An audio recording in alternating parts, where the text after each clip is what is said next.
Hello dear student, welcome to our channel.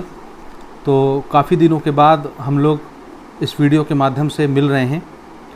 बहुत सारे सवाल हैं जिनको इस वीडियो में हमने कवर करने हैं। आपने थंबनेल में देखा होगा, तो मैं उम्मीद करता हूं कि इन सभी सवालों के आपको संतोषजनक जवाब देने की हम कोशिश करेंगे। आइए सबसे पहले हम बात करते हैं कि जिन स्टूडेंट ने अपने क्लास 10th और क्लास 12th के पुनर्मूल्यांकन के लिए आवेदन किया हुआ है, क्योंकि आपका रिज़ल्ट अच्छा था नहीं, जैसा आप चाह रहे थे वैसा रिज़ल्ट नहीं आया, तो नंबर कम होने की बिना पर बहुत सारे स्टूडेंट ने पुनर्मूल्यांकन के लिए आवेदन दिया।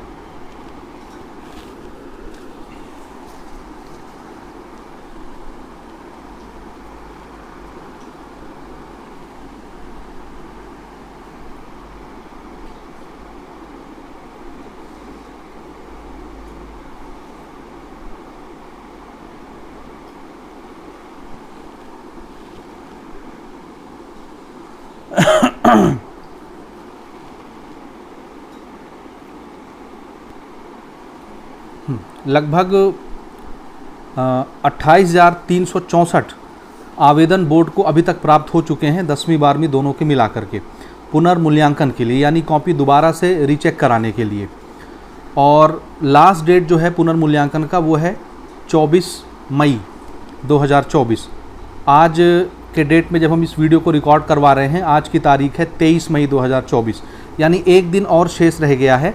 जिन स्टूडेंट को ये लगता है कि हमने पेपर अच्छा बनाया था और हमारे हिसाब से हमको नंबर नहीं मिला है, हमको जितना नंबर मिलना चाहिए उससे कम नंबर हमको मिला है, तो ऐसे स्टूडेंट को पुनर्मूल्यांकन के लिए ज़रूर आवेदन प्रस्तुत करना चाहिए। आवेदन आप ऑनलाइन कर सकते हैं, उसकी प्रक्रिया हमने पिछली वीडियो में बताई हुई है। और बहुत सारे यूट्यूब के चैनलों पर से भी आपको इसका इन्फॉर्मेशन मिल गया है कि किस तरह से आप पुनर्मूल्यांकन के लिए आवेदन प्रस्तुत कर सकते हैं। तो अगर आपको लगता है कि आपके नंबर ज़्यादा आने चाहिए थे और आपको कम दिया गया है, तो बिल्कुल बेझिझक आप पुनर्मूल्यांकन के लिए ऑनलाइन अप्लाई करिए। 500 रुपये पर सब्जेक्ट फ़ीस है, तो उसमें कहीं ना कहीं आपके नंबर बढ़ने के चांसेस रहते हैं। तो आपको अवसर दिया गया है, तो आप ज़रूर उसका फ़ायदा उठाइए, उससे चूकिएगा नहीं। अच्छा, अब लास्ट डेट ध्यान रखिएगा, 24 मई यानी कल तक ही लास्ट डेट है। आप कल से पहले या आज या कल तक जब भी आपको मौका लगता है, अगर आपने अभी तक नहीं भरा है तो ज़रूर आप ऑनलाइन अप्लाई कर दीजिए पुनर्मूल्यांकन के लिए, या रीटोटलिंग के लिए, या फ़ोटोकॉपी के लिए। उन सब की प्रक्रिया हमने पिछली वीडियो में कवर की हुई हैं। इस वीडियो में सिर्फ हम आपको ये बता रहे हैं कि लास्ट डेट 24 मई है, तो उससे पहले आपको आवेदन करना चाहिए। अच्छा, अब दूसरा सवाल ये उठता है कि पुनर्मूल्यांकन आप जब अप्लाई कर देंगे तो उसके बाद उसका रिज़ल्ट कब आएगा, या उससे पहले हम ये बात कर लेते हैं कि पुनर्मूल्यांकन किस तरह से कराया जाएगा। उसके बाद फिर हम उसके रिज़ल्ट डेट के ऊपर बात करेंगे। तो देखिए, जब भी आप जैसे ही अप्लाई करेंगे पुनर्मूल्यांकन के लिए, 24 मई के बाद आपकी कॉपी को दोबारा जांचने की प्रक्रिया शुरू की जाएगी। जी हाँ, देखिए 9 मई को आपका रिज़ल्ट डिक्लेयर किया गया और उससे 15 दिन का टाइम आपसे आवेदन मंगाने के लिए बोर्ड ने रखा है। यानी 9 मई से लेकर के 24 मई के बीच ये 15 दिन बनते हैं, तो इस बीच आप खाली ऑनलाइन अप्लाई कर सकते हैं पुनर्मूल्यांकन के लिए। 24 मई जब डेट ख़त्म हो जाएगी पुनर्मूल्यांकन की, उसके बाद फिर जो प्रोसेस है, जो प्रोसीजर है, वो स्टार्ट किया जाएगा कॉपी को जांचने का। अभी तक आपकी कॉपी को एक टीचर चेक करता था, जिसकी ड्यूटी लगाई जाती है सेंटर पर। अब जब आप दोबारा रीचेकिंग के लिए फॉर्म भरेंगे तो आपकी कॉपी को 2 टीचर चेक करेंगे। एक टीचर पहले चेक करेगा आपकी कॉपी को और वो कुछ नंबर देगा। उसके बाद उसी कॉपी को दूसरे टीचर से चेक कराया जाएगा, वो भी आपकी कॉपी को चेक करके अपने हिसाब से नंबर देगा। अब दोनों टीचर ने जो नंबर दिए हैं उनका एवरेज निकाला जाएगा और वही एवरेज नंबर आपको लास्ट में दिया जाएगा। तो 2 टीचर ने कॉपी चेक की, दोनों ने कुछ नंबर दिया, दोनों का एवरेज निकाला जाएगा। एवरेज बड़ा आसान होता है, जोड़िए और जितनी संख्या उससे डिवाइड कर दीजिए। तो दो टीचर ने चेक किया है, तो दोनों के नंबर को जोड़ के 2 से डिवाइड करेंगे, जो भी नंबर आएगा वो आपको दिया जाएगा। अब इसमें भी 10% का रूल लगता है, ध्यान से समझिएगा।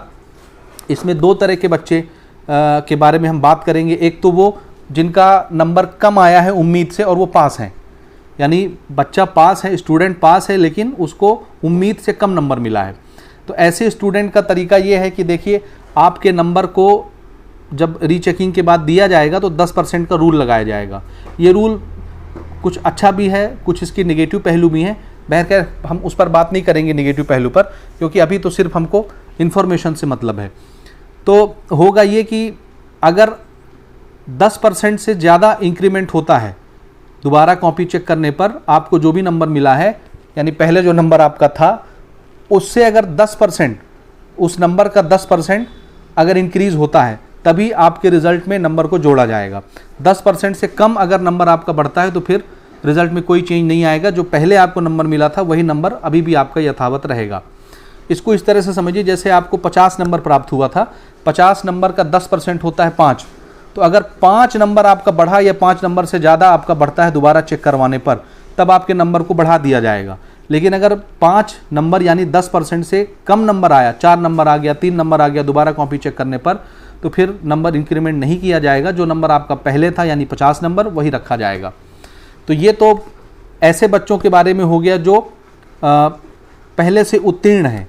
लेकिन फेल वाले स्टूडेंट जो हैं या सप्लीमेंट्री जो स्टूडेंट आए हैं, उनके लिए थोड़ा सा नियम में चेंज है। नियम में चेंज ये है कि उनके लिए भी 10% का क्राइटेरिया है। अब 10% का क्राइटेरिया, चूंकि बच्चा पास नहीं है, तो अब पासिंग मार्क्स को जो है बाउंड्री लाइन बनाई जाएगी, यानी आपको जितने नंबर भी मिले हैं उसका 10% अगर आपका बढ़ता है या 10% से ज़्यादा बढ़ता है, लेकिन उस नंबर के बढ़ने के बावजूद भी आप पासिंग लेवल तक नहीं पहुंचते, तो भी आपके रिजल्ट को नहीं चेंज किया जाएगा। जो पुराना नंबर था वही रहेगा और आप फेल रहेंगे। इस बात को थोड़ा ध्यान से समझ लीजिए।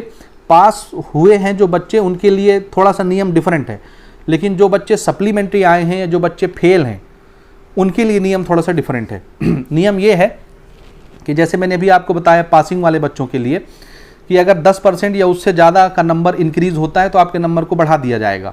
लेकिन अगर बच्चा फेल है और उसने पुनर्मूल्यांकन के लिए अप्लाई किया है, अब उसकी कॉपी को भी 2 टीचर चेक करेंगे। दोनों टीचरों को जो नंबर देना होगा वो देंगे, उसको जोड़ के एवरेज निकाल के नंबर दिया जाएगा। अब ये नंबर अगर 10% से ज़्यादा है तो जोड़ा जाएगा, और 10% से कम है तो कोई विचार ही नहीं किया जाएगा, जाहिर सी बात है। अब अगर 10% से ज़्यादा आपको मिला, लेकिन वो नंबर आपके पुराने नंबर में जोड़ने से भी आप पास नहीं होते, तो नहीं बढ़ाया जाएगा, आप फेल ही माने जाएंगे। फिर वो 10% का रूल भी ख़त्म हो जाएगा। यानी आपको 10% से ज़्यादा नंबर मिलने के बाद आपको एटलीस्ट पासिंग का क्राइटेरिया पार करना होगा। पासिंग क्राइटेरिया कैसा होता है? जैसे 75 नंबर में लगभग 25 नंबर पासिंग क्राइटेरिया होता है। तो जैसे आपको 20 नंबर मिला और दोबारा आपने कॉपी चेक करवाई, तो 20 नंबर का अगर आप 10% निकालेंगे तो बहुत कम होता है, 2 नंबर होता है। तो आपका 2 नंबर बढ़ा, या मान लो 4 नंबर बढ़ा, 20% आपका नंबर बढ़ गया। लेकिन 4 नंबर देने से भी आप 25 नंबर तक नहीं पहुंच रहे, यानी आप पास नहीं हो रहे, तो फिर आपको पास नहीं किया जाएगा, भले आपका 20% इंक्रीमेंट हुआ है। इस बात को ध्यान से समझ लीजिएगा। पासिंग क्राइटेरिया को पार करना जरूरी है जो बच्चे फेल हैं उनके लिए। तो अगर वो पासिंग क्राइटेरिया को पार करते हैं तो निसंदेह पुराने नंबर में नए नंबर जोड़ के उसको पास कर दिया जाएगा। और अगर 10% से ज़्यादा अंक की प्राप्ति होने के बाद भी आप पास नहीं हो रहे, तो फिर वो 10% भी नहीं बढ़ा जाएगा, पुराना नंबर ही रहेगा और आप फेल रहेंगे। ये थोड़ा सा नियम है जो मैं आपको बताना चाहता था सप्ली और फेल वाले बच्चों के लिए। लेकिन फिर भी आपको रेवोल्यूशन के लिए रीवैल्यूएशन के लिए आपको अप्लाई करना चाहिए। कल तक का डेट है, बिल्कुल आप उसको रीअप्लाई करिए। अच्छा, अब हम बात करते हैं इसके रिज़ल्ट के ऊपर कि जब हम रीअप्लाई करेंगे अपनी कॉपी को दोबारा चेक कराने के लिए, और ठीक है, तो उसका रिज़ल्ट कब आएगा? मेन तो ये है ना कि हमारा रिज़ल्ट कब आएगा। अप्लाई तो हम कर दें, क्योंकि 12वीं का स्टूडेंट अगर है तो उसको कॉलेज में एडमिशन लेना होगा। 10वीं का स्टूडेंट है तो उसको ये चिंता रहती है कि मेरे को भाई मेरे मन के हिसाब का कोई सब्जेक्ट नहीं मिलेगा, मुझे बायोलॉजी लेना है, मुझे मैथमेटिक्स लेना है, किसी को कॉमर्स लेना है, किसी को दूसरे सब्जेक्ट लेने हैं। तो भैया जब तक हमारा रिज़ल्ट क्लियर होकर नहीं आ जाता तब तक हम सब्जेक्ट नहीं चुनेंगे, अपनी पढ़ाई शुरू नहीं करेंगे। दिक्कत ये रहती है। तो देखिए, रिज़ल्ट के लिए कोई अभी खास डेट फिक्स नहीं है, बोर्ड ने भी कोई डिक्लेयर नहीं किया है डेट को। आप ये मान के चल सकते हैं कि लगभग 1 से 1.5 महीने का टाइम रिवॉल्यूशन में लगता है कॉपी चेकिंग में, क्योंकि पहले एक टीचर को आपकी कॉपी चेक करना होता था, अब आपके कॉपी को 2-2 टीचर चेक करेंगे और फिर उसका एवरेज नंबर आपको बढ़ा के दिया जाएगा। और ऐसे सिर्फ इकलौते आप नहीं हैं, ऐसे 28 से 30,000 स्टूडेंट की कॉपी दोबारा चेक होनी है। जी हाँ, लगभग मोटा मोटा 30,000 स्टूडेंट की कॉपी दोबारा से रीचेक होनी है। तो इसके लिए एक लंबा चौड़ा टाइम लगता है। और इसी वजह से आपका रिजल्ट जो है थोड़ा सा डिले होगा, 1 से 1.5 महीने का टाइम लगेगा। मिनिमम से मिनिमम आप 1 महीना मान के चलिए। तो 24 मई जब ऑनलाइन अप्लाई करने का जो डेट है ख़त्म होगा, उसके बाद से रीचेकिंग का प्रोसेस स्टार्ट किया जाएगा बोर्ड की तरफ से, और उसमें लगभग 1 महीने का टाइम लगेगा। तो ये आप देखिए 24 मई से लेके 24 जून तक आप मान सकते हैं 1 महीना, या उसके बाद भी हो सकता है 1 महीना 10 दिन लग सकता है, 1 महीना 20 दिन लग सकता है। पिछले साल की बात अगर हम बात करें तो पिछले साल लगभग 1 से 1.5 महीने लगे थे। उसके बाद रीटोटलिंग का, रिवैल्यूएशन का या फोटोकॉपी का रिजल्ट आया था, समझ रहे हैं। तो 1 महीना आप मिनिमम मान के चलिए, आपको टाइम लगेगा ही लगेगा, उसके बाद ही आपका दोबारा से रिजल्ट आने वाला है। तो ये तो हो गई हमारी बात रिजल्ट तक की। अब अगली चीज़ ये समझिए कि रीवैल्यूएशन कराने के बाद भी अगर आपका रिजल्ट नहीं सुधरता, आप फेल हो जाते हैं। मैं बात कर रहा हूँ सप्लीमेंट्री और जो बच्चे फेल हैं उनके लिए, या जिन बच्चों का नंबर ज़रूरत से ज़्यादा कम है उनके लिए भी। अब अगर हमारा नंबर नहीं बढ़ता या हम फेल ही रहते हैं या हमारे नंबर ज़रूरत से ज़्यादा कम है, तो फिर हम क्या करें? तो उसके लिए हमारी जो छत्तीसगढ़ माध्यमिक शिक्षा मंडल है, उन्होंने एक नया स्कीम अभी कुछ सालों से चला रखा है, उसको हम बोलते हैं क्रेडिट योजना। उसके तहत एक अवसर परीक्षा होता है, समझ रहे हैं। उस अवसर परीक्षा में आपको दोबारा परीक्षा में सम्मिलित होने का मौका दिया जाता है। इसमें हर तरह का बच्चा पार्टिसिपेट कर सकता है। जिस बच्चे का नंबर कम है उसको अवसर दिया जाता है कि आप फिर से अपने एग्ज़ाम को दे करके एक अच्छा खासा नंबर आप अपने सब्जेक्ट में प्राप्त कर सकते हैं। तो नंबर अगर कम है तो भी आप उसमें पार्टिसिपेट कर सकते हैं। आप सप्लीमेंट्री हैं तो भी आप क्रेडिट योजना के तहत अवसर परीक्षा में सम्मिलित हो सकते हैं। अगर आप फेल हैं तो भी आप परीक्षा में सम्मिलित हो सकते हैं, क्योंकि जब आपने अपना रिजल्ट निकाला था ऑनलाइन, उसमें बीच में ब्लैक कलर से एक टिप्पणी लिखी हुई थी कि अनुत्तीर्ण छात्र क्रेडिट योजना के तहत पात्रता अनुसार आगे आने वाले परीक्षा में सम्मिलित हो सकते हैं। आप अपने रिजल्ट को दोबारा से चेक कर लीजिएगा, ऑनलाइन आपको ये लिखा हुआ मिलेगा। तो अनुत्तीर्ण छात्र यानी जो फेल हो गए हैं उनको भी अवसर परीक्षा के माध्यम से यानी क्रेडिट योजना के माध्यम से दोबारा परीक्षा देने का अवसर मिलेगा। जब ये रीटोटलिंग वाला झमेला खत्म हो जाएगा तो बहुत जल्दी अभी आप देखेंगे कि नोटिफिकेशन आ जाएगा दोबारा परीक्षा देने का। तो वो भी आपको CGBSE की ऑफिशियल वेबसाइट cgbsc.nic.in पर देखने को मिल जाएगा। जैसे ही उसका नोटिफिकेशन आएगा तो हम भी वीडियो बना करके आपको बताएंगे कि अगर आप फेल हैं या सप्लीमेंट्री हैं या आपके नंबर कम हैं तो ऑनलाइन फॉर्म आ गया है, भर दीजिए, परीक्षा दे दीजिए। ठीक है, इसके लिए आप ज़्यादा डिटेल अपने स्कूल से संपर्क करके प्राप्त कर सकते हैं, वहाँ से आपको ज़रूर डिटेलिंग दे दी जाएगी दोबारा परीक्षा कब होगी। तो दोबारा परीक्षा जून के लास्ट में या जुलाई के स्टार्टिंग में आपकी परीक्षा कंडक्ट करवाई जा सकती है। तो अभी से आप अपनी तैयारी करते रहिए ताकि आपका जो सब्जेक्ट है वो 1-1.5 महीने की तैयारी में प्रिपेयर हो जाए, दोबारा से आप फेल मत हो जाएं। तो बिल्कुल तैयारी करते रहिए। क्रेडिट योजना के तहत आपको दोबारा एग्ज़ाम देने का सौभाग्य प्राप्त होने वाला है। ये बोर्ड की तरफ से पहले भी मेंशन था, और आप जब रिज़ल्ट अपना चेक करते हैं तो बीच में भी लिखा हुआ आता है, समझ रहे हैं। तो तैयारी करिए, आप अपने एग्ज़ाम को दोबारा दे सकते हैं। फेल होने वाले स्टूडेंट के लिए गोल्डन अपॉर्चुनिटी है, दोबारा से आप अपनी परीक्षा लिख सकते हैं और अपनी परीक्षा में पास हो सकते हैं जिसमें आप अभी फेल हैं। ठीक है, 10वीं का रिज़ल्ट तो आप सबने देखा, लगभग 87% गया है। 12वीं का रिज़ल्ट हर साल कम रहता है, लगभग 50% अप्रॉक्स आप मान के चलिए रिज़ल्ट आया है। 50% बच्चे फेल हो गए हैं। अलग अलग वेबसाइट में अलग अलग डाटा रहता है। मैं दैनिक भास्कर का एक वेब पोर्टल है, वहाँ से मैं आपको न्यूज़ बता रहा हूँ कि 12वीं का 50% रिज़ल्ट जो है इस साल 2024 में आया है, 50% बच्चे फेल हो गए हैं। तो ठीक है, तो इसकी तैयारी आप करते रहिए। तो ये 2-3 सवालों के जवाब हमारे हो गए। अगला क्वेश्चन हम ये लेते हैं कि अब नया सेशन चालू होने वाला है, तो जाहिर सी बात है जो जूनियर अगली क्लास में प्रमोट होते हैं पास होने के बाद, उनको सबसे पहली चिंता ये सताती है कि हमारा सिलेबस क्या होगा अगले सेशन का। जैसे एक बच्चा 9th पास करके अभी 10th में आया है, या एक बच्चा 11th पास करके अभी 12th में जा रहा है, तो सबसे पहली बेसिक चिंता ये होती है बच्चे की कि हमारा सिलेबस क्या होगा, क्योंकि न्यू एजुकेशन पॉलिसी लागू होने वाली है और सिलेबस में बदलाव होने वाला है। ठीक है, 10वीं का भी 12वीं का भी। अभी हम आते हैं बुक्स के ऊपर बात करेंगे कि कौन कौन सी किताबें बदलने वाली हैं और कब तक बदलेंगी और इसका प्रभाव आपको कब तक देखने को मिलेगा। तो पहला क्वेश्चन तो ये हो गया कि क्लास 1 से लेके क्लास 12 तक हमारा सिलेबस क्या रहेगा। किसके लिए बात कर रहा हूँ मैं बात कर रहा हूँ 2024 से 2025 सेशन हमारा जो अब आने वाला है। अभी तो 2023 का परीक्षा हुआ ना, 23-24 सेशन का। अब 24-25 सेशन का परीक्षा 2025 में होगा। तो इस सेशन के लिए हमारा सिलेबस क्या होगा, हमारी किताबें क्या होंगी, कैसे पढ़ें, किस किताब से पढ़ें, ये सारी बातें हम लोग अभी करेंगे। तो वीडियो में बने रहना है, इस वीडियो को ज़्यादा से ज़्यादा शेयर करना है आपने, ताकि आपकी छोटी छोटी डाउट्स क्लियर हो सकें यहाँ से। आप लोग अक्सर किसी न किसी वीडियो में कमेंट करते रहते हैं, कोई इंस्टाग्राम में ये क्वेश्चन पूछता रहता है। इंडिविजुअल बच्चों को बार बार वही जवाब देना संभव नहीं हो पाता, तो इसलिए हम ये कंपाइल एक वीडियो ही बनाए दे रहे हैं, जिसमें बहुत सारे सवालों के जवाब एक साथ आपको देखने को मिल जाएंगे। इसकी कटिंग भी हम बाद में अलग अलग करके डालेंगे चैनल पर, जिसमें आपको पूरा वीडियो ना देखना पड़े, उस अलग अलग आपके सवालों के जवाब आपको कटिंग के हिसाब से मिल जाएं। तो चलिए 1 से लेकर 12 तक हमारा सिलेबस क्या होगा 2024-25 सेशन वाले स्टूडेंट के लिए, और हमको कौन सी किताबों से पढ़ना चाहिए, इसका जवाब हम पहले जान लेते हैं।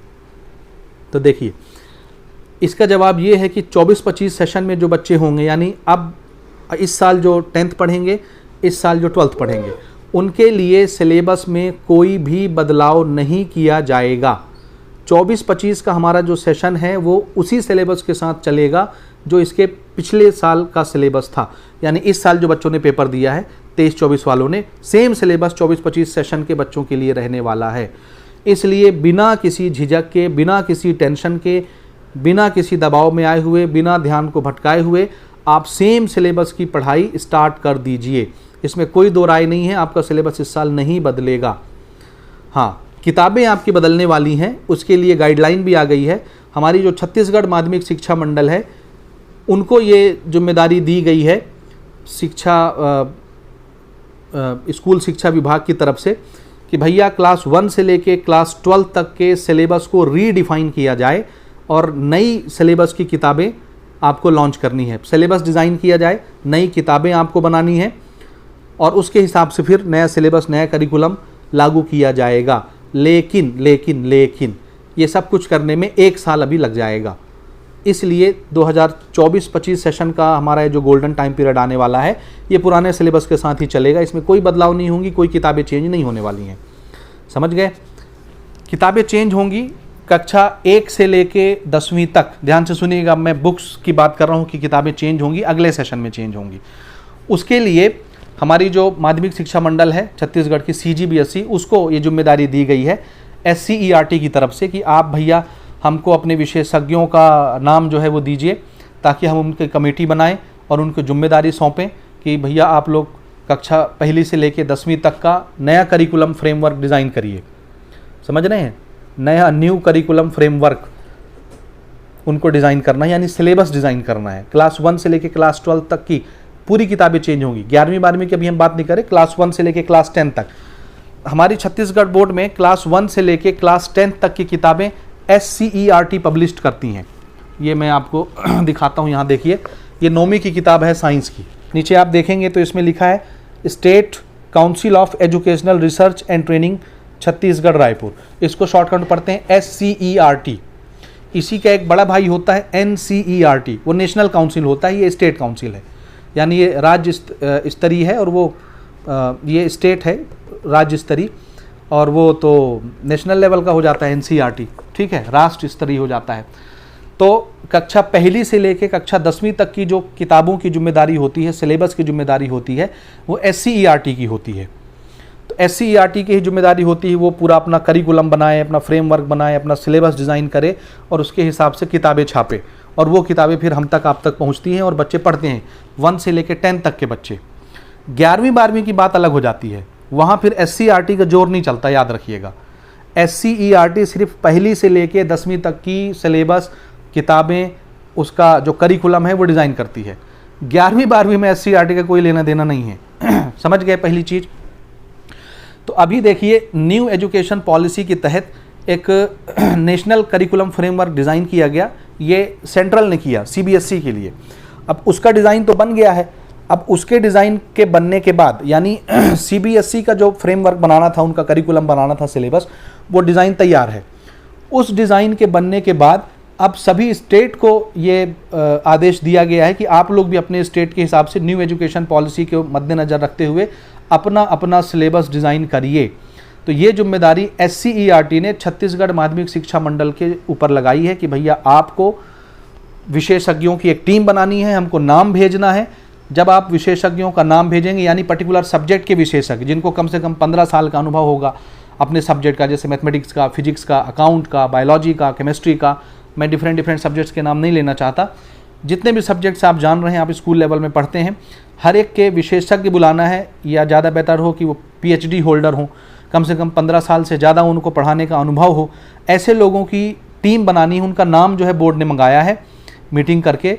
SCERT को ये नाम दिया जाएगा, SCERT फिर टीम बनाएगी और सबको क्लास वाइज, सब्जेक्ट वाइज जिम्मेदारी लगाएगी कि आपको ये सब्जेक्ट की किताबें लिखनी है, यानी सिलेबस डिज़ाइन करना है, फिर किताब लिखनी है। ये हो सकता है कि हमारी जो पुरानी किताबें चल रही हैं अभी SCERT की स्टेट में, जो छत्तीसगढ़ में चल रही हैं, हो सकता है इसी में कुछ बदलाव किया जाए, या हो सकता है पूरा ही सिलेबस चेंज करके पूरी ही नई किताब छाप दी जाए। कुछ भी हो सकता है, अभी इसके बारे में पूरी जानकारी हमारे पास नहीं है, इसलिए आधी अधूरी जानकारी हम नहीं देंगे।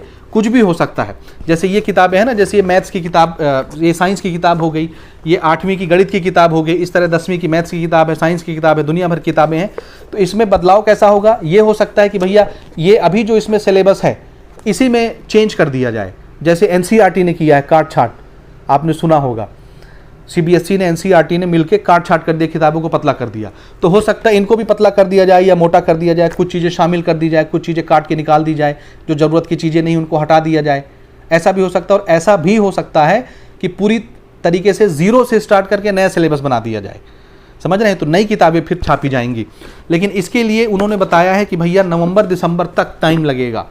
अभी कमेटी गठित हुई है, यानी 14 मई की मैं आपको बात बता रहा हूँ, 15 मई की बात बता रहा हूँ। ये आपके नव भारत के पेपर में छपा हुआ था, और आज 23 मई है, आज के पेपर में छपा हुआ है। आप आराम से नव भारत का एडिशन खोल के देख सकते हैं, राजधानी वाला एडिशन जो है, उसमें आपको सारी चीज़ें मिल जाएंगी। 23 मई 2024 का पेपर, ठीक है। और यही चीज़ आपको 15 मई के पेपर में भी मिलेगा, ठीक है। तो आप आराम से, मैंने दोनों डेट बता दिए, दोनों डेट का नव भारत का पेपर उठा के आप देख लीजिए। रायपुर मेंस का एडिशन है या राजधानी का एडिशन है, दोनों में से किसी एक में आपको मिल जाएगा। तो पूरा सिलेबस चेंज होगा, क्लास 1 से लेके क्लास 10 तक पूरी किताबें बदलने वाली हैं, नए तरीके से सब कुछ होगा। लेकिन अभी कोई कंफर्म न्यूज़ नहीं है, हो सकता है उसी को मॉडिफाई किया जाए, या ये भी हो सकता है कि नई किताबें ही लाई जाए मार्केट में। लेकिन इसके लिए बहुत समय दरकार है, अभी बहुत सारा टाइम लगेगा। तो इसके लिए बोर्ड का ये कहना है कि भैया नवंबर दिसंबर आ जाएगा, और आप जान रहे हैं हमारे छत्तीसगढ़ बोर्ड वैसे ही पीछे रहता है, तो नवंबर दिसंबर तो वो कहने के लिए है, ये पूरा सत्र चला जाएगा। इसीलिए इस सत्र में आपकी कोई भी किताबें, कोई भी सिलेबस नहीं बदल रही हैं। तो जो भी किताब आपके हाथ लगती है, अगर ये आप 10वीं तक पढ़ रहे हैं, पहली से 10वीं तक के छात्र इस वीडियो को देख रहे हैं, तो पुरानी किताबें आप अपने सीनियर से संपर्क करके ले लीजिए, या वैसे ये निःशुल्क मिलती हैं स्कूल की तरफ से। 18 जून से आपका नया सेशन स्टार्ट होने वाला है इस साल। हमेशा अभी तक तो 16 जून से स्टार्ट होता था ना, 15 जून या 16 जून से। इस बार 18 जून से आपका जो नया सेशन है, नया सत्र स्टार्ट होने वाला है। तो आरती करवाने के लिए, टीका लगवाने के लिए तैयार रहना है स्कूल में, ठीक है। क्योंकि कुछ त्यौहार हैं, उसके कारण से 18 जून से नया हमारा जो शिक्षा सत्र है वो स्टार्ट होगा इस साल। तो उस समय आपको किताबें, और अगर आप सरकारी स्कूल में पढ़ते हैं तो किताबें निःशुल्क मिलेंगी, ड्रेस निःशुल्क मिलेगा, हो सकता है साइकिल मिल जाए निःशुल्क, ठीक है। और आप प्राइवेट स्कूल में पढ़ते हैं तो कम से कम किताबें तो आपको निःशुल्क मिलती ही हैं छत्तीसगढ़ बोर्ड में, क्लास 1 से लेकर क्लास 10 तक के स्टूडेंट के लिए। तो मेरे ख्याल से ये बात आपको समझ में आ गई कि किताबें बदलनी है, लेकिन इस सेशन नहीं बदलनी है। तो ये तो मैंने बात की क्लास 1 से लेकर क्लास 10 तक के बच्चों के लिए कि किताबें बदलने वाली हैं, और नई किताबें फिर अगले सेशन से आएंगी 2025-26 सेशन के लिए, यानी नेक्स्ट ईयर, इस साल नहीं, ठीक है। अब बात आता है 11वीं 12वीं वालों का क्या वो क्या करेंगे। तो 11वीं 12वीं वालों के लिए तो बड़ा दिक्कत है हमारे छत्तीसगढ़ माध्यमिक शिक्षा मंडल में, यानी CG बोर्ड के यहाँ छत्तीसगढ़ में बच्चे बहुत कंफ्यूज रहते हैं 11th-12th के कि हम कहाँ से पढ़ें, कौन सी किताबें पढ़ें। तो मैं स्ट्रिक्टली ये रिकमेंड करता हूँ कि आप NCERT फॉलो करिए। SCERT का जो जोर दबदबा है वो 10वीं तक है, 11वीं 12वीं के लिए नहीं है भैया। CG बोर्ड की आप ऑफिशियल वेबसाइट cgbsc.nic.in पर जाइए, और उसके आदेश वाले कॉलम में जाइए, और उसमें कुछ नीचे तक जाएंगे आप, बहुत पुराना आदेश 2019-20 में उन्होंने आदेश लागू किया था। उन्होंने ये निकाला था कि हम अपना पुराना सिलेबस, जो हमारे स्टेट का सिलेबस है 11वीं 12वीं का, उसको ख़त्म करते हुए, संशोधित करते हुए वही सिलेबस लागू कर रहे हैं जो CBSE का सिलेबस है। तो अब आप CBSE का सिलेबस उठाइए, 11वीं 12वीं का किसी भी सब्जेक्ट का, फिजिक्स का, केमिस्ट्री का, मैथमेटिक्स का, बायोलॉजी का, किसी भी चीज़ का, और आप अपने सीजी बोर्ड का सिलेबस मैच करके देखिए, दोनों सेम है। तो 2019 से उन्होंने सिलेबस में बदलाव कर दिया हुआ है। तो अभी तक वही सिलेबस चल रहा है और आगे भी वही सिलेबस चलेगा। तो मेरे ख्याल से सिलेबस तक की बात आपको समझ में आ गई कि 10वीं तक की बात SCERT की होती है, लेकिन 11वीं की बात NCERT की हो जाती है 11वीं 12वीं में। तो अब आपको NCERT की किताबें ही फॉलो करनी चाहिए। और हमारा बोर्ड भी थोड़ा सा इतने डिफरेंट टाइप का बोर्ड है कि वो अपने जो ऑर्डर वो निकालते हैं उसमें नीचे वो लिख के भी नहीं बताता कि कौन सी किताब आपको पढ़नी है। जबकि CBSE का कोई भी करिकुलम आता है, सिलेबस आता हो या कोई भी करिकुलम आता है, बाकायदा वो नीचे लिख के बताते हैं कि आपको NCERT पढ़ना है, कौन कौन से बुक वो रिकमेंड करते हैं। NCERT रिकमेंड करेंगे, NCERT एग्जाम्पलर रिकमेंड करेंगे, 1-2 किताबें और वो रिकमेंड करते हैं, बाकायदा वो लिख के बताते हैं। लेकिन हमारे यहाँ ऐसा कुछ नहीं होता। कोई 11वीं 12वीं का माई बाप नहीं है, कोई किताबें रिकमेंड नहीं है, किसी को नहीं पता कहाँ से पढ़ना है। और यही वजह है कि हमारे यहाँ डिफरेंट जो बुक्स के पब्लिशर्स हैं वो बिल्कुल कब्जा जमाए बैठे हैं, और हर स्कूल में आप देखेंगे मोटा मोटा उन्हीं की किताबें आपको नज़र आती हैं। मैं किसी को ब्लेम नहीं कर रहा, मैं सिर्फ एक बात आपको बता रहा हूँ, 11वीं 12वीं में हमारी कोई टेक्स्ट बुक ऑथेंटिक नहीं है सिवाय NCERT के, ये बात याद रखिएगा। अब मैं अगला क्वेश्चन ले रहा हूँ कि बच्चे ये पूछते हैं कि हमको किस बुक से पढ़ना चाहिए, हम क्या पढ़ें। अगर आप 11वीं के स्टूडेंट हैं या 12वीं के स्टूडेंट हैं तो हमको किस किताब से स्टडी करना चाहिए। तो मैं आपको अब थोड़ा सा कंपेयर करके बताता हूँ कि आपको किस बुक से पढ़ना चाहिए और कहाँ से आपके परीक्षा में आता है, बोर्ड एग्ज़ाम में, क्लास 12th में। तो मैं सबसे पहले आपको दर्शन कराता हूँ केमिस्ट्री की किताब की, क्लास 12th की। ये मैं आपको दिखा रहा हूँ नवबोध की बुक। बिल्कुल इसी तरह से प्रबोध की बुक भी होती है।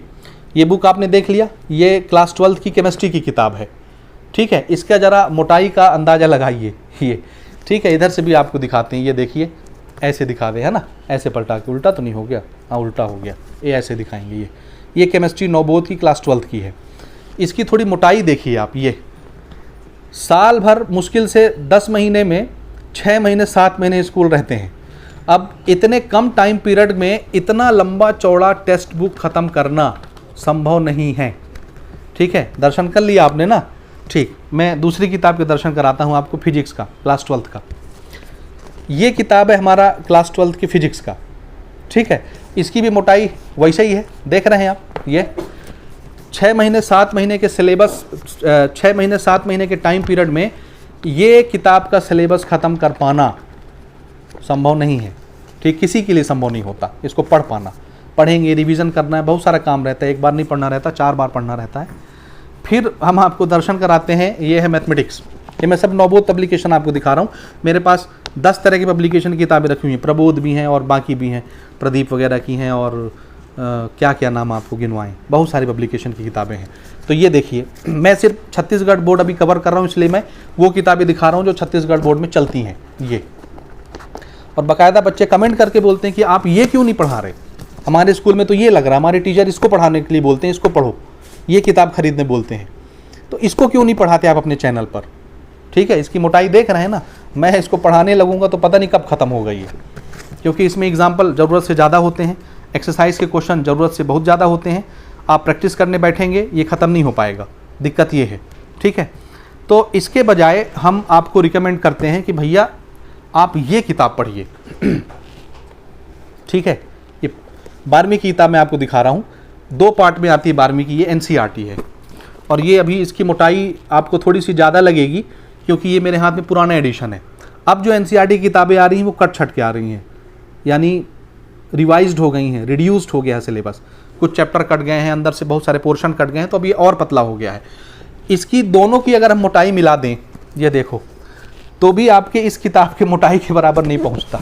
देख रहे हो, थोड़ा सा कंपेयर करना ना। ये देखो, ये पुराना एडिशन में आपको दिखा रहा हूँ NCERT, ये अब और पतली हो चुकी हैं, ठीक। अब मैं दोनों को मिला भी दूंगा तो भी आप देख रहे हैं ये ज़्यादा बाजी मार ले जाएगा, ठीक।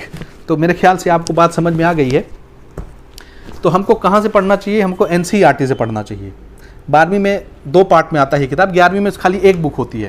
तो आप इन दोनों को मिलाएंगे ना ऐसे, तो इससे भी पतली बनेगी। वो भी कट छट गई है 11वीं की NCERT अब, तो इससे भी पतली बनती है 11वीं की, वो एक ही बुक रहती है NCERT। 12वीं में उन्होंने 2 पार्ट कर रखा है, दोनों मज़ेदार हैं। तो आपको ना यहाँ से पढ़ना चाहिए, क्योंकि आपके जो CG बोर्ड का पेपर आता है वो 98% NCERT से आता है। आप उठा के देख लीजिए, हमने तो काफ़ी से मार्क किया हुआ है, दुर्भाग्य से उसकी वीडियो नहीं बन पाई, नहीं आपको बताते हम। तो 98% क्वेश्चन जो है CG बोर्ड के वो इस किताब से आते हैं। 2% क्वेश्चन है जो आउट ऑफ NCERT आती है, वो आपको इसमें मिल जाएंगी, नवबोध में, प्रबोध में और दुनिया की हर रेफरेंस की किताब में मिलेंगी। तो इसका ये मतलब नहीं है कि वो आउट ऑफ सिलेबस है, वो हैं इसी में से, बस थोड़ा सा पैटर्न डिज़ाइन चेंज हो जाता है, उतना तो अब दूध भात चलता है जी। तो 98% जो क्वेश्चंस हैं वो NCERT से आती हैं। एग्जाम्पलर आप लेंगे तो वहाँ से कवर हो जाएंगी, फिर हम तो पूरा पूरा NCERT ही बोलेंगे। तो मैं पर्सनली ऐसी किताबों को सजेस्ट नहीं करता, ठीक है, कि आप यहाँ से पढ़िए, ये नवबोध हो, प्रबोध हो या कोई भी पब्लिकेशन किताब हो। ये हमारी ऑथेंटिक टेक्स्ट बुक नहीं है, ये किताबें एज ए रेफरेंस यूज़ की जाती हैं। जब आप देखेंगे ना, पहला पन्ना जब आप पलटाएंगे और यहाँ पढ़ेंगे, चाहे वो नवबोध हो, प्रबोध हो, कोई भी चीज़ हो, ये तो यहाँ लिखा रहता है strictly based on CBSE pattern.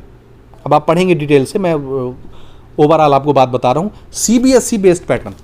और अंदर जब आप खोल के देखेंगे तो आपको MP बोर्ड के ज़्यादातर एग्जाम्पल मिलेंगे, जगह जगह लिखा हुआ मिलेगा MP board, CBSE, NCERT, CG board लिखा हुआ बहुत कम मिलेगा, ठीक है। लेकिन हमारे यहाँ के टीचर रिकमेंड करते हैं कि ये पुस्तक बच्चा खरीदे, स्कूल में रिकमेंड करते हैं कि ये पुस्तक लगेगी हमारे स्कूल में, जबकि ये हमारी ऑथेंटिक टेक्स्ट बुक नहीं है। टेक्स्ट बुक सिर्फ ये है, इतनी पतली सी, जो बड़े आराम से ख़त्म हो जाती है। और यही पढ़ना चाहिए, क्योंकि हम इसका रिवीजन भी समय से कर सकते हैं, काफ़ी बार कर सकते हैं। और इसमें सारी चीज़ें हैं जी, जो भी कॉन्सेप्ट आपको उन किताबों में मिलेंगी वो सारी चीज़ें यहाँ पर हैं, लेकिन उसके क्वेश्चंस, नंबर ऑफ क्वेश्चंस कम हो जाते हैं। तो इसका ये हरगिज़ मतलब नहीं है कि आप इसको पढ़ के वीक स्टूडेंट रहेंगे, ना जी ना। इसके सारे क्वेश्चन आपको उस किताब में मिलेंगे, लेकिन उससे भी कई गुना ज़्यादा आपको प्रैक्टिस के लिए उसमें क्वेश्चन मिलते हैं। एग्जाम्पल में आप देखेंगे इतने सारे क्वेश्चन होते हैं कि आप प्रैक्टिस करते करते पागल हो जाएंगे। किताब नो डाउट बहुत अच्छी किताब है, ऐसा नहीं कि सिर्फ बुराई करेंगे हम, किताब बहुत अच्छी है। अगर आप कॉम्पिटिटिव एग्जाम के लिए तैयारी कर रहे हैं तो आप बेशक नवबोध के साथ, प्रबोध के साथ, प्रदीप की किताबों के साथ, SL अरोरा के साथ, जिसके साथ जाना चाहें जा सकते हैं, SC वर्मा के साथ।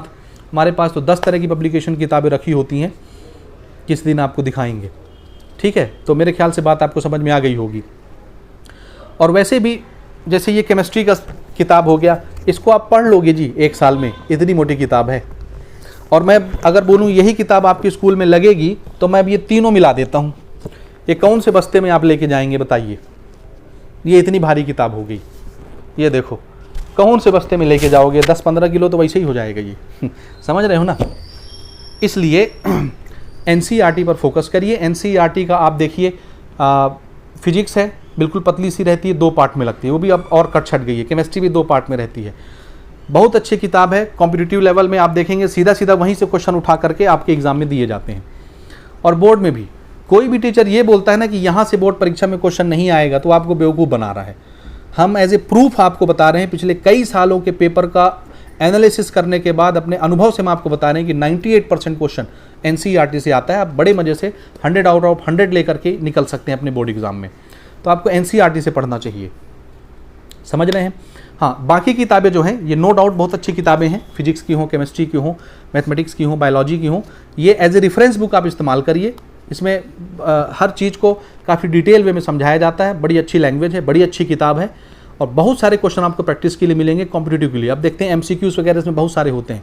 आपके CG बोर्ड में MCQ आता है क्या 12वीं में? एक भी नहीं आता, समझ रहे हैं। तो इसके MCQs तो आपके बोर्ड लेवल के लिए बेकार हैं, लेकिन वो कॉम्पिटिटिव लेवल के लिए बहुत फ़ायदेमंद है। तो ये अच्छी रेफरेंस किताब है, इसको आप कॉम्पिटिटिव एग्ज़ाम के लिए प्रेफर करिए, बोर्ड के लिए प्रेफर नहीं करना, समझ रहे हैं।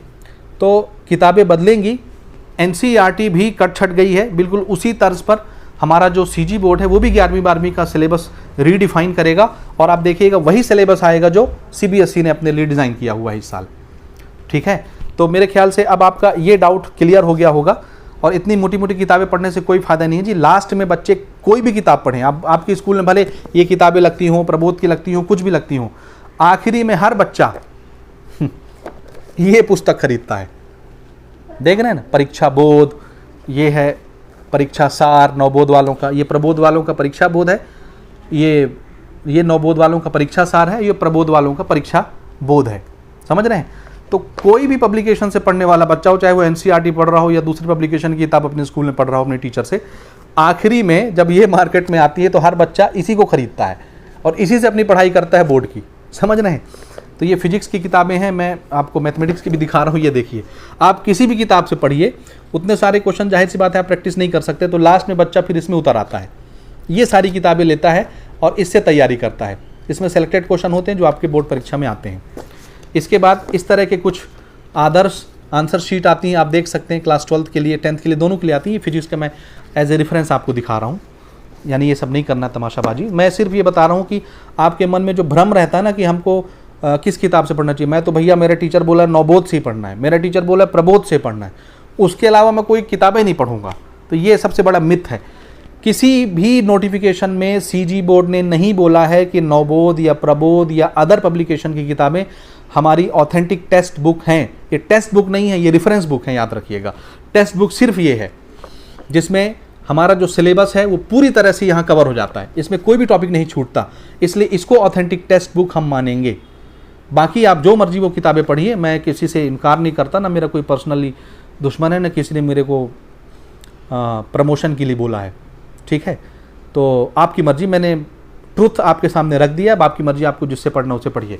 इसीलिए 11th की मैथमेटिक्स जब हम रिकॉर्ड करवा रहे थे तो हम प्योरली एनसीईआरटी बेस्ड एनसीईआरटी किताब ही हम फॉलो कर रहे थे, पुरानी वाली। अब तो नई में बहुत सारे चैप्टर कट गए, बहुत सारे एक्सरसाइज कट गए, तो वो भी ठीक है, उतना भी अगर आप कर लेते हैं तो गुड इनफ है। लेकिन आप अगर इनके चक्करों में रहेंगे कि हमको यही पढ़ना है, हम कसम खा के आए हैं, तो फिर आपका सिलेबस इस जीवन में तो ना पूरा हो पाएगा भैया। एक सेशन में ये सिलेबस नहीं ख़त्म किया जा सकता। आप पूरे इसके एग्जाम्पल, पूरे एक्सरसाइज नहीं बना सकते, ये लिख लो और हमसे साइन करा लेना कभी मुलाकात होगी तो, ठीक है। इसलिए समझ जाइए, एनसीईआरटी पढ़िए और उसी से तैयारी करिए। मैंने आपको साफ साफ बता दिया, फिजिक्स के लिए बोर्ड में क्वेश्चन का पैटर्न फिक्स है, सीजी बोर्ड में। केमिस्ट्री के लिए भी थोड़ा सा पैटर्न फिक्स है, लेकिन वो हमेशा आउट ऑफ बॉक्स आता है। जैसे इस साल केमिस्ट्री का पेपर बहुत कठिन आया है, बहुत ही ज़्यादा कठिन आया है। बच्चों के अक्सर पेपर केमिस्ट्री के बिगड़ा है इस साल 12वीं में। फिजिक्स का भी थोड़ा बहुत पैटर्न इस साल चेंज हुआ, हल्का फुल्का, लेकिन फिजिक्स का ओवरऑल एक पैटर्न फिक्स है, उसी पैटर्न पर आना है। मैं हर साल बच्चों को बताता हूँ और हर साल बच्चे अच्छे नंबर लेकर के निकलते हैं फिजिक्स में, ठीक है। मैथमेटिक्स में भी लेकर निकलते हैं। मैथमेटिक्स के लिए तो भाई सिर्फ मैं ये रिकमेंड करता हूँ, आप सिर्फ एनसीईआरटी पढ़ लीजिए और बाकी कुछ नहीं पढ़ना आपने, समझ गए। तो 18 जून से आपका नया सेशन स्टार्ट हो रहा है। वीडियो ऑलरेडी बहुत लंबी हो गई है, यहाँ तक अगर आप देख रहे हैं तो बहुत बहुत धन्यवाद। दोस्तों के साथ ज़रूर शेयर करिएगा, और अगर इसके बाद भी आपके मन में कोई डाउट रह जाता है तो आप कमेंट करिए, इंस्टाग्राम पर मैसेज करिए, हम आपके प्रश्नों के उत्तर देने की भरपूर कोशिश करेंगे। तो शेयर करिए भैया, किताबें ले लीजिए, पढ़ाई स्टार्ट करिए। इस सेशन कुछ भी चेंज नहीं हो रहा, कोई भी बदलाव नहीं होने वाला है। जो भी बदलाव होंगे वो अगले सेशन में होंगे, 25-26 से। किताबें भी बदल जाएंगी, पहली से लेकर 10वीं तक, क्योंकि 11वीं-12वीं की कोई किताब नहीं है छत्तीसगढ़ बोर्ड में, समझ रहे हो। वो पढ़ना आपको एनसीईआरटी ही है। सिलेबस कट छट जाएगा, टॉपिक कट छट जाएंगे, किताबें नहीं बदलेंगी, याद रखिएगा। 11वीं-12वीं की पहली से 10वीं तक की किताबें एससीईआरटी चेंज कर देगा। हो सकता है अंदर से मॉडिफाई किया जाए, या हो सकता है पूरी किताब ही बदल दी जाए, तो वो तो बाद में पता चलेगा। अभी तो 1 साल का टाइम उनको लगना है, एक सेशन वो ले लेंगे। तो बहर कैप जो 24-25 सेशन के बच्चे हैं हमारे, अभी इस साल से पढ़ाई स्टार्ट कर रहे हैं, वो अपनी पढ़ाई स्टार्ट करिए, देर मत करिए। सिलेबस लंबा चौड़ा होता है, ख़त्म नहीं होता टाइम से। तो मिलते हैं अगली वीडियो में अगले अपडेट के साथ, तब तक के लिए बहुत बहुत धन्यवाद।